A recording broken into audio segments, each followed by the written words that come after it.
The countdown to Christmas. It's not just 24 days to Santa dropping by. It also means 24 days until the biggest day of drama in Albert Square. Oh, yes. And something tells me that one person who's going to be part of that action is Keanu, who this year staged a kidnapping of his own son, Albie, to stop him jetting off for a new life in Abu Dhabi with his mum, Sharon.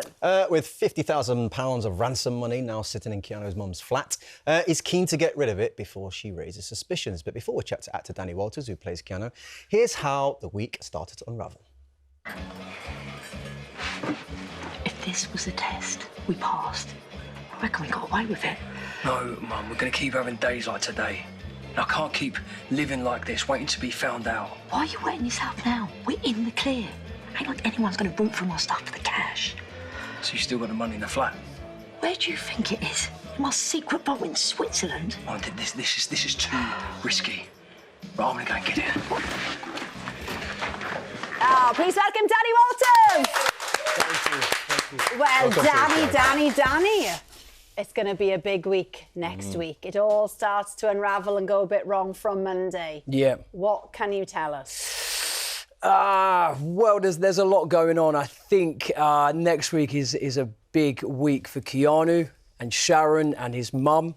And unfortunately, Keanu's plan or secrets all start to unravel, and the repercussions of that start to all unfold next week. Oh, right. Well, added to this problem, Keanu and Sharon are about to get married, aren't they? So Emily asks, do you think Keanu genuinely cares for Sharon or is blinded for his love of Albie? That's a good question. I've always played the character as Sharon is the one who he admires, loves, adores, and then you bring a child into the mix and that love shifts. But going through the whole kidnap storyline that we did recently, which the viewers saw, even though it was always about Albie and his child, he actually saw how much pain he put Sharon through. And through all that trauma, I think he realised actually how deeply in love he is with Sharon. And he just wants that little triangle of his son, Albie, and Sharon. He just wants that to work. He'll try the family unit. He'll try anything to keep that unit together. But obviously, being a drama and EastEnders, it never works out that way. Now, Ian, I'm sure you've been following this closely, but I have. the fans, right, I'm essentially hooked on another one called Westenders, which is set in Westminster. But again, it's a lot of love triangles. Very similar with the dramas, the politics, emotional stuff, children. So I think I get the idea. But fans are calling Keanu and Sharon. They've got a new name, Shianu. Yeah. Like it. You know, that is a huge compliment, actually, though, isn't it, for you as actors probably to know that people are that much on side? Because, like, Phil and Sharon were so iconic back in the day. Well, Boris and Carrie are now known as Barry. No, oh, Barry. Yeah. It's unbelievable. No, I've just made that up. I was like, really? Yeah, it works, though. I think the fact that the fans love it, it means a lot to us because, you know, myself, Letitia Dean, the writers of the show, you know, we care so much about the characters and the story. And then when this happened many years ago, it was myself and Letitia Dean. We had this scene and there wasn't really much to the scene. And me and Letitia Dean just sort of spun the scene and added some chemistry between us as co-stars.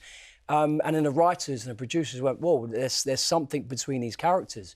And then we just built it from there. And I think what's good about it is that Keanu sees Sharon for the woman that she is, and I think Phil neglected her over the years.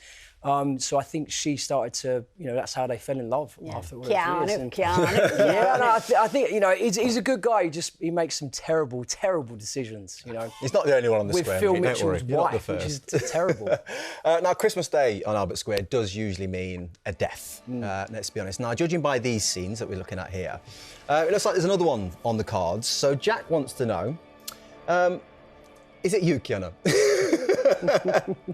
Do you know what? I mean, everyone's got their theories, and there's theories on theories on theories, and there's so many Easter eggs and stuff.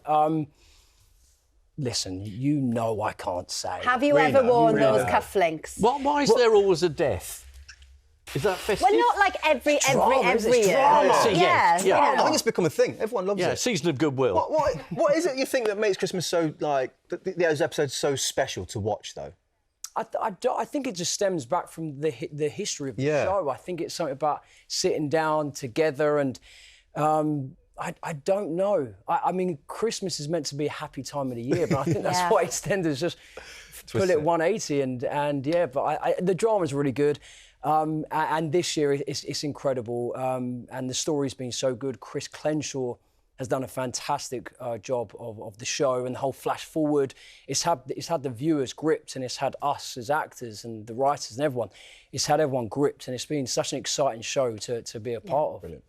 Well, it's an institution. Yeah. EastEnders continues Monday, 7:30 on BBC One and iPlayer. Now, our next guest has become quite the singing sensation, with Radio 1's Clara Amfo calling her latest single the hottest record in the world. But before we chat to Kat Burns, here's what everyone's talking about her. Live more and love more. We all just need to. So don't call this number anymore, 'cause I won't be there for you. What a year, Kat. I mean, 3 Brit nominations, Best British Selling Female Artist as well. I mean, you've come so far in such a short space of time. It must feel incredible, you know, to kind of be where you are now from your busking days in particular. Oh, absolutely. Busking is not for the weak. Yeah. So I think this weather, Kat. no, exactly. I used to purposely not busk in the winter because, you'll be dying out there. But no, I'm just very grateful for everything that's happened. Yeah.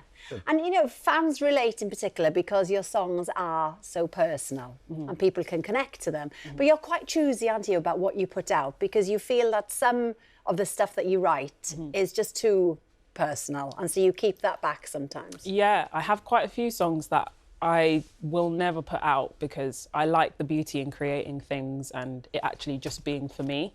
And I feel like that's how I can keep the love and the joy of making music. So there's some songs that are just too personal that I'm just like, no, if I put that out, that person will just know it's about them and I can't deal with that. So I'm just going to keep that to myself. But it means that what I do put out is I really care about it, and I want other people to be able to relate to it as well.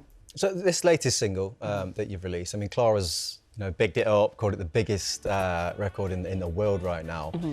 What was it in particular about this, the message behind it, that you thought was really important to get out right now?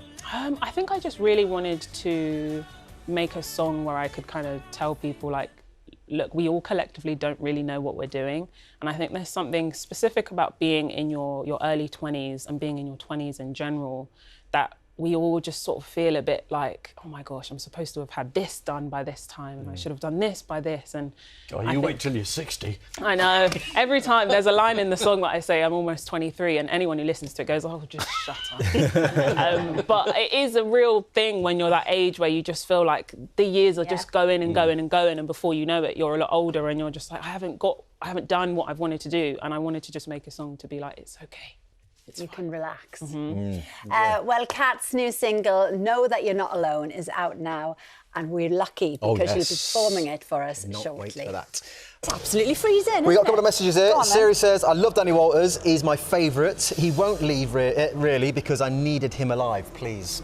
Got another one here from Harry who says, Shianu is probably one of the greatest storyline EastEnders has ever done. Wow. Last one. You. Neil says, Alex absolutely loves trousers. Neil, there we go. I love you. Thanks to all of our guests for joining us tonight. We'll be back on Monday with Tom Hanks, George Clooney and Callum Turner. But now, singing us into the weekend with Know That You're Not Alone, it's Kat Burns. Have a lovely weekend.